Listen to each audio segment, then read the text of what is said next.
ನೀವಿನ್ನೂ ಮದುವೆ ಆಗಿಲ್ವಾ?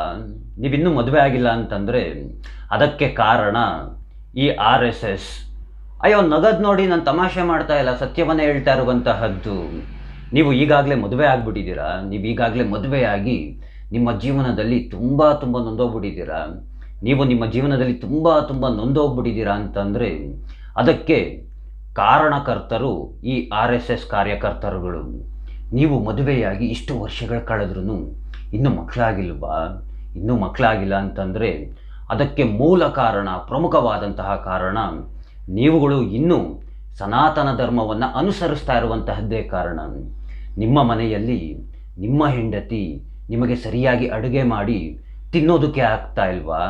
ನಿಮ್ಮ ಮನೆಯಲ್ಲಿ ನಿಮ್ಮ ಹೆಂಡತಿ ನಿಮಗೆ ತಿನ್ನೋದಕ್ಕೆ ಆಗ್ತಿಲ್ಲ ಅಂತಂದರೆ ಅದಕ್ಕೆ ಮುಖ್ಯ ಕಾರಣ ಅಲ್ಲೊಬ್ಬ ಇದ್ದಾನೆ ನೋಡಿ, ಮೋದಿ ಅಂತ, ಆ ನರೇಂದ್ರ ಮೋದಿನೇ ಕಾರಣ. ನಿಮ್ಮ ಮನೆಯಲ್ಲಿ ನಿಮ್ಮ ಹೆಂಡತಿ ಮಾಡುವಂತಹ ಅಡುಗೆಯನ್ನು ತಿಂದು ತಿಂದು ತಿಂದು ನಿಮಗೆ ಗ್ಯಾಸ್ಟ್ರಿಕ್ ಪ್ರಾಬ್ಲಮ್ ಸ್ಟಾರ್ಟ್ ಆಗಿದೆಯಾ? ನಿಮಗೆ ಗ್ಯಾಸ್ಟ್ರಿಕ್ ಪ್ರಾರಂಭವಾಗಿದೆ ಅಂತಂದರೆ ಅದಕ್ಕೆ ಮೂಲ ಕಾರಣ, ಮುಖ್ಯವಾದಂತಹ ಕಾರಣ ಅಲ್ಲಿ ಇನ್ನೊಬ್ಬ ಇದ್ದಾನೆ ನೋಡಿ, ಅಮಿತ್ ಶಾ ಅಂತ. ಆ ಅಮಿತ್ ಶಾನೇ ಕಾರಣ.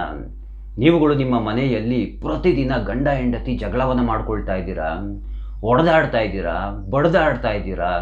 ಈ ರೀತಿಯಾಗಿ ನಿಮ್ಮ ಮನೆಯಲ್ಲಿ ಪ್ರತಿದಿನ ಗಲಾಟೆ ಜಗಳಗಳು ನಡೀತಿದೆ ಅಂತಂದರೆ ಅದಕ್ಕೆ ಕಾರಣ ಅಲ್ಲಿದೆ ನೋಡಿ ಕೇಂದ್ರದಲ್ಲಿ. ಆ ಕೇಂದ್ರದಲ್ಲಿರುವಂತಹ BJP ಸರ್ಕಾರನೇ ಮುಖ್ಯವಾಗಿ ಕಾರಣ.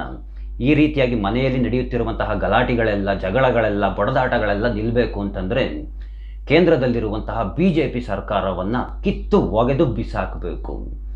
ಇವತ್ತಿನ ದಿನ ನಮ್ಮ ರಾಜ್ಯದಲ್ಲಿ ನಮ್ಮ ಕೆಲ ಬುದ್ಧಿವಂತ ರಾಜಕಾರಣಿಗಳ ಹೇಳಿಕೆಗಳು ಅದು ಯಾವ ಹಂತಕ್ಕೆ ಬಂದು ತಲುಪಿದವೆ ಅಂತಂದರೆ, ಈ ರಾಜಕಾರಣಿಗಳ ಮನೆಯ ಮುಂದೆ ಇರುವಂತಹ ಮೋರಿಯಲ್ಲಿ ಒಂದು ಹೆಗ್ಗಣ ಸತ್ತು ಬಿದ್ದರೂ ಸಹ ಆ ಹೆಗ್ಗಣದ ಸಾವಿಗೆ ನರೇಂದ್ರ ಮೋದಿ ಕಾರಣ, ಅಮಿತ್ ಶಾ ಕಾರಣ, RSS, ABVP, ಬಜರಂಗ ದಳ, ಇದೆಲ್ಲದಕ್ಕಿಂತ ಇನ್ನೂ ಒಂದು ಸ್ವಲ್ಪ ಮುಂದೆ ಹೋಗಿ ಆ ಹೆಗ್ಗಣದ ಸಾವಿಗೆ ಮೂಲ ಕಾರಣ ಈ ಸನಾತನ ಧರ್ಮದಲ್ಲಿರುವಂತಹ ಮೂಢನಂಬಿಕೆಗಳೇ ಕಾರಣ ಅಂತ ಹೇಳುವಂತಹ ಹಂತಕ್ಕೆ ಈ ನಮ್ಮ ಘನತೆತ್ತ ರಾಜಕಾರಣಿಗಳು ಹೋಗಿ ತಲುಪಿದ್ದಾರೆ.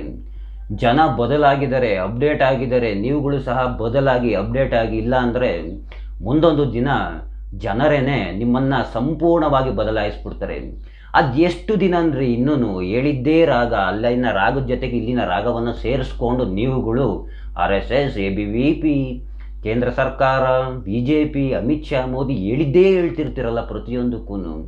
ನಾವುಗಳು ಕೇಳೋಂಥವ್ರೇನು ದಡ್ರುಗಳ, ಕೇಳಿಸ್ಕೊಳ್ಳೋಂಥವ್ರೇನು ಬುದ್ಧಿವಂತರಾಗಿರೋದಿಲ್ವಾ?